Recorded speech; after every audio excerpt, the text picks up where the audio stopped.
We always begin with gratitude. So I want to thank you for being here and for doing whatever it is you needed to do to show up and to tune in and be present here with me. Peace. I am LA, licensed therapist, holistic wellness coach and guide, and the creator of this channel, Reconnect with You. If my vibe and energy or any of the contents of the channel resonate with you, I invite you to subscribe to the channel or to share your thoughts in the comments below. If you are new here, welcome. If you are returning, welcome back. So, are you ready to reconnect with you? If so, come on in and get comfortable wherever getting comfortable looks and feels like for you. I want to talk to y'all today about my journey to sound. And I'm so surprised that I haven't talked about this on my channel yet. If you are new here, or if you don't know this about me, I am certified, studied, and trained as a sound journey practitioner. So a lot of the work that I do in mental health, or at the intersection, I should say, of mental health and holistic wellness is using the modality of sound therapy. And I am just so surprised that I haven't talked about that on the channel before now, just over the last few years. And I wanted to share more just about my journey to sound and how I've used sound and just the healing aspects of sound overall. So I think in order for me to share with you just my journey to sound and why I think it's a modality that resonates with me as much as it does, I have to take you back to my childhood. And that is beginning with just my affinity for music. I have been an avid fan of Tupac Shakur since I was, I don't know how old, but I was in single digit ages at that time. And my mom is only 15 years older than me, so we grew up together in a way. And I bring that up because I think it's connected to the music that she listened to and that I, as a result, was exposed to.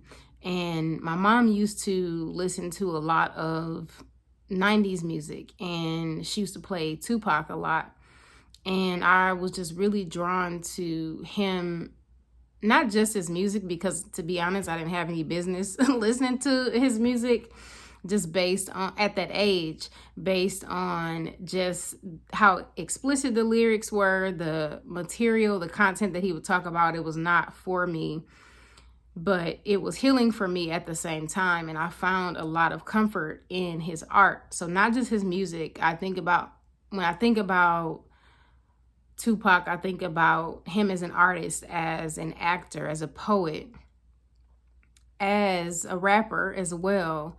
But I just had this affinity for music, and I bring him up specifically because I just found a lot of healing in music. I remember really enjoying dancing. I still love dancing, and the way that music can really help you connect more deeply with your body. And just how you can sometimes feel music in your body. That's one of the things I love about dancing. And I used to use his music, particularly, and other artists as well, the music of other artists as well. But I used to use his music to help me channel just a lot of the anger and really difficult emotions I was dealing with at that time. So I think thinking about my journey to sound, I also think is connected to my relationship with music and how I've used music. And I am also thinking about how I use my voice, my use of my voice. And this is the way that I speak, also the type of language that I like to use when it comes to using my voice and communicating and expressing myself.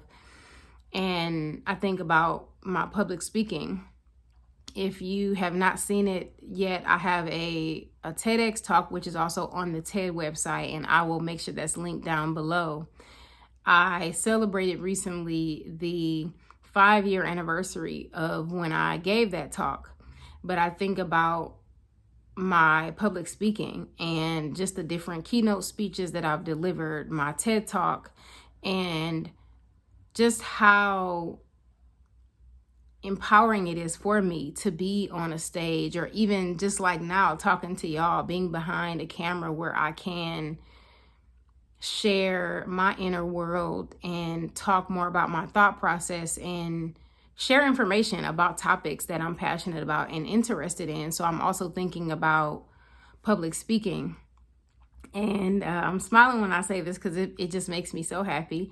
But I also consider, with my journey to sound, I think about singing, which is also connected to how I've used my voice. But I am a self-proclaimed singer since childhood. And I remember loving to sing when I was younger, singing to artists like Monica and Aaliyah, sometimes Brandy. Those are just some. There were many others that I could name, but those are some that are top of mind. And I used to love singing. I still love singing, actually. I sing every single day. Unless I am observing periods of silence, I sing every single day. I love singing, and I don't do it professionally unless you count karaoke. But I absolutely love singing, and I have incorporated my singing voice into my sound journeys. And that is another way that I think that I express and connect with joy. It's also a way of me using my voice, and so really opening my throat chakra more. And it's something that I don't do because of the skill that I have. Although I have been told I have a beautiful voice, I don't do it for that recognition. I don't do it to make money or to even perform professionally. It's just something that brings me joy. I love singing. I used to sing to my bird. My bird's name was Buddy Eli before he transitioned. And so singing is also something that I feel like has connected me to how I use my voice, and helping me to feel really drawn to this idea of using my voice and music and different sounds and kind of bringing all of those elements together.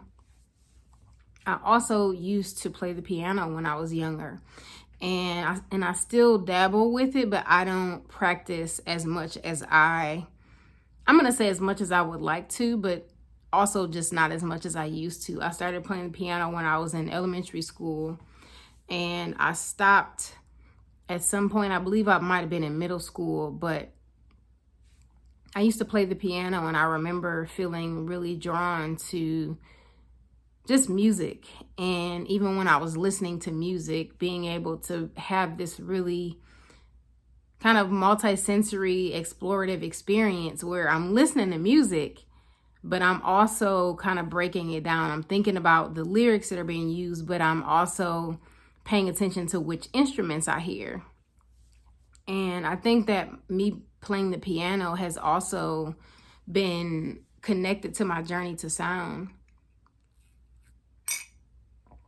And karaoke, as I brought up earlier, I love performing at karaoke. And it's something that I do pretty regularly. It's something that I started doing, I believe I was in college. I think it was my freshman year of college, the very first time I performed. I Will Always Love You by Whitney Houston. It's still one of my favorite karaoke songs to perform.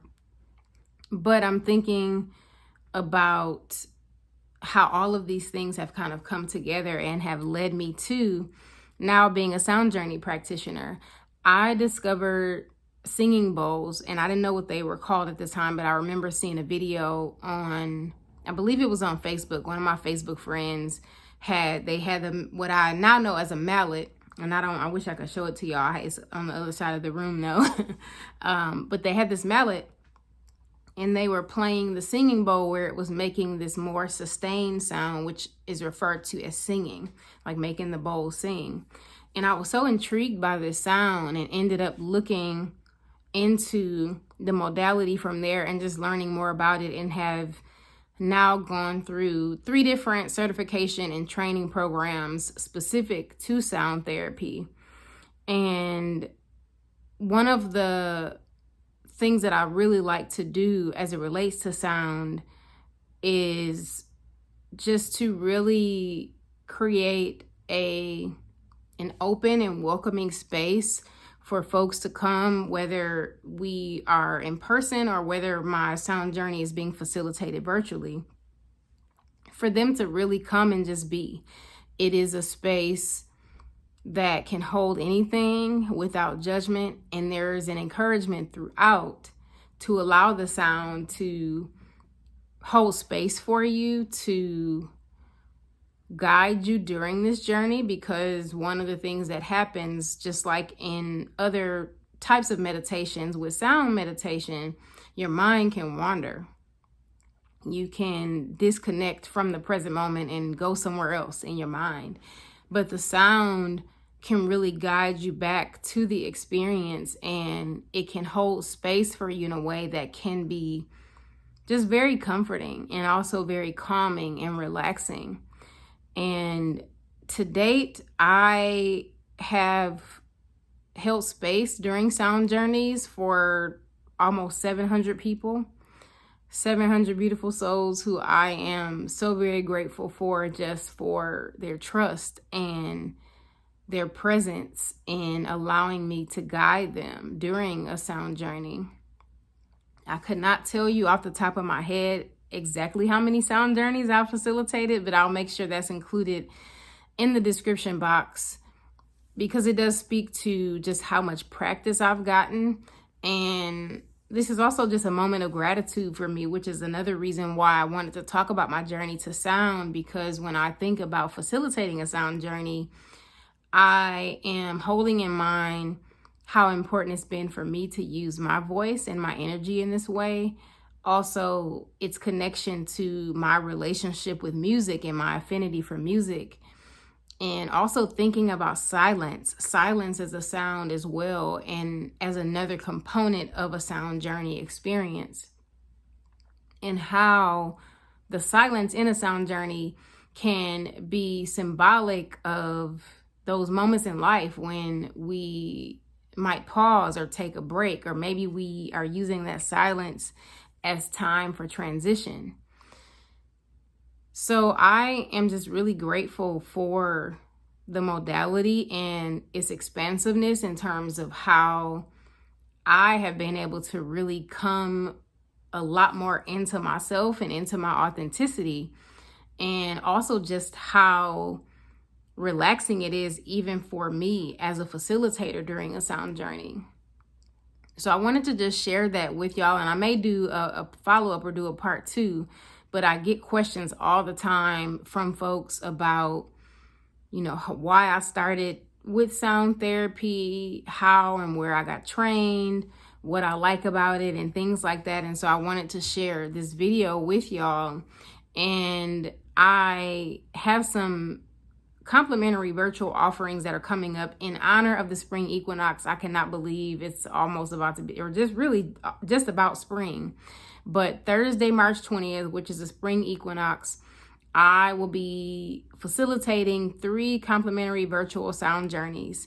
So there will be one in the morning on Instagram. There will be a midday one that I am facilitating on LinkedIn. And then there's an evening one on here on YouTube. All of these are free to attend, or no registration is required. I am open to receiving donations and or love offerings if you feel called or moved to give an offering or a donation. I will be including the flyer and all of the links in the community or the post section of the channel, so you can check that out there. But I would love to have some of y'all present. I want to provide some support to the collective and also just hold space as we transition into a new season. There is so much happening around the world, and that's shifting, and that's happening every single day. We're also in the middle of eclipse season, and then on top of that, we're about to go into a new season.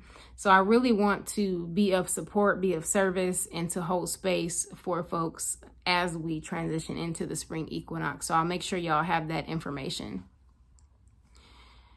I end each and every video with a prompt for journaling or reflection, and I actually just thought of the prompt that I want to offer to y'all. The prompt for journaling and reflection for today's video is, when you think about sound, what is a sound that comes to mind for you, and what are your feelings or reactions towards that sound?